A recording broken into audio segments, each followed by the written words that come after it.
We are officially in a new year, 2026, and we are at the newest project, the latest project, the first project of 2026, His and Hers, a Netflix TV show, 6 episodes, limited release. I don't think it's gonna get a second season. This was like a one and done, starring Jon Bernthal and Tessa Thompson, and it is a murder mystery. And this is a great way to start the year. It's probably not going to be my favorite of the year, one of my favorites of the year, because this year is pretty good. But this season was really good. Straight away, there will probably be a couple spoilers just because I want to talk about some things. But it's not really a show that's like big spoilers, I guess, until the last episode. But straight away, Jon Bernthal's acting in this, his performance, everything was phenomenal. He was definitely my favorite character. He's the reason I watched the show. He was the best part of the show. He is such a great actor.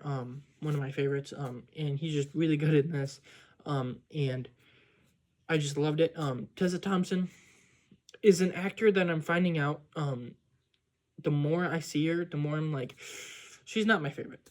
She's fine in the Marvel movies, but like in this, she had moments, but I just felt like she wasn't as good as she could have been. There's something about her acting that I'm just like, I'm not really the biggest fan of it. But I mean, she doesn't drag the show down that much. The whole plot murder mystery of this girl died later in the show, another person is murdered, then another one, who's doing this, and it was really well done. And for most of the show, once this one character is introduced in once one of the characters is introduced, I was like, okay, that's gotta be the killer, right? And once you get to the final episode, they become the killer, and it's like, okay. And then at the very couple last minutes of the final episode, there's a plot twist that I didn't see coming. I was just like, okay. That was pretty well done. I don't know how to explain it without spoilers. Like, it's actually a pretty well done thing. But I think that the most of the characters were actually like some pretty fun characters. There's Jon Bernthal, obviously. His sister, I thought, was a pretty good character. There's this other detective who works with Jon Bernthal, played by, I don't know how to pronounce it, but there's a detective played by her, and I didn't really like the character. Like the whole show, like I kind of get what they're going for this like other detective who is given some clues and kind of takes them wrong and stuff, and then ultimately at the end she does side with Jon Bernthal and actually helps like the real killer. But I didn't really like her character. She was kind of annoying me. But like most of the characters, I would say aren't my favorite, but they're well done and written well, and like they serve the story. That more so, I don't enjoy them, but I like what they did in the story. But before I get into spoilers, because it's kind of hard, which I never thought like this show would be one, but yeah, this is just a really fun short Netflix like show that I would definitely recommend. It's not my favorite show ever. And I do have some issues with it, but all in all, like it was just a fun murder mystery that I think had a well enough mystery in it. But real quick, a couple spoilers. So if you haven't seen it, you can click off. But these are some things I want to mention.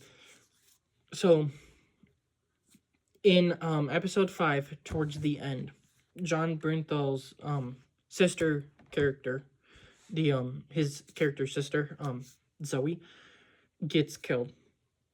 And then John Bernthal like finds her, and at the end of episode 5, like he's like tearing up and like sad, and like he just gives a great performance in that. And then at the start of episode 6, Tessa Thompson's character calls him, and he's like sitting on the phone, and he's like crying, and he's like in shock, and he's like, I don't know what to do. My sister's dead, stuff like that. Like he like that was such a good performance.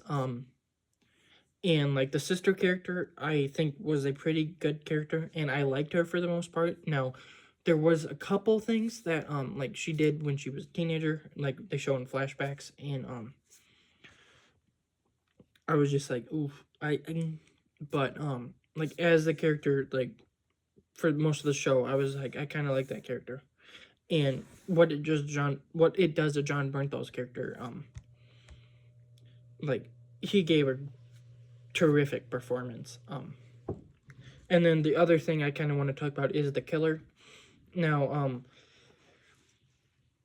you get flashbacks throughout the series by Tessa Thompson's character of when she was going to school, and she went to school with the people who are getting murdered. And so there's like the main girl who was the first to get murdered. There's Helen Wang, so there's Lexi, Helen Wang, and then there's Zoe, the sister, and then Anna, who is Tessa Thompson. And then later in the show, this girl that they bullied and then kind of welcomed into the friend group, Catherine, shows up. And almost immediately as she was introduced, I was like, okay, that's gonna be the killer. She's gonna somehow be like a character that we've seen before, but she looks different, and like that's the murder. And in like the end of episode 5 into episode 6, the news anchor girl that worked at Tessa Thompson's place does turn out to be Catherine, and you find out that like she's allegedly the killer, and then she gets shot before anything can happen.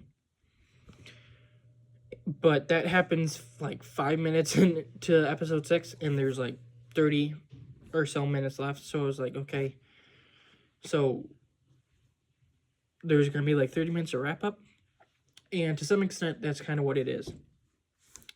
And then the final plot twist, which big spoilers, Tessa Thompson's character's mom, who throughout the series is like this old girl with dementia, and like she wanders out at night and all that, she turns out to be the killer, where she found this tape of Tessa Thompson's character and all these people who have been dying, and figures out something happened, and then just started killing them to bring her daughter somewhat closure, and kind of bring her family back after which you find out Tessa Thompson and John Bernthal are married. They lost a daughter, and then they kind of split apart. The mom wanted to bring them back together, and just all this stuff happens. But she did it to try and save her daughter and bring her like family back and everything. And that last plot twist actually got me, and I was just like, okay, I did not expect that. She framed Catherine, and then Catherine got shot, and I guess the mom kind of got lucky, but that was really well done. Now, are there like plot holes and stuff? I guess, but very few, and I mean it was done really well.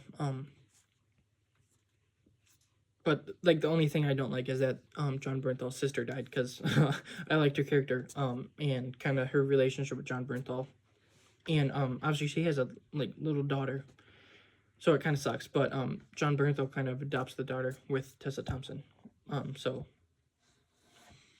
I guess that's fine. But all in all, His and Hers was not my favorite show ever. It never was gonna be.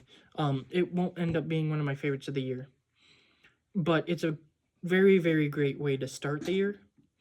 It had some really good twists and turns and characters, really great performances, especially by Jon Bernthal, and was a phenomenal way to start the year.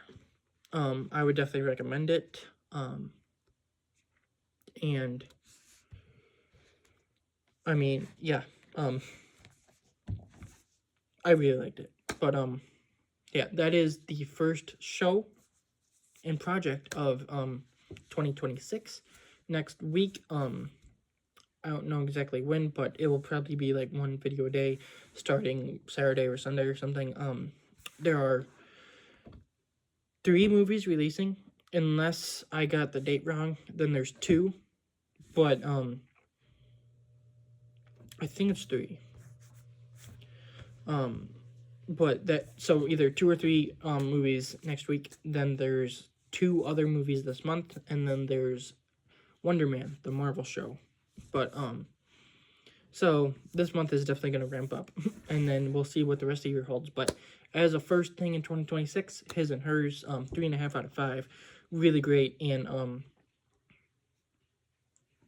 I mean, yeah, it was really good. I thought it was a really good murder mystery. But yeah, I will see you in the next video.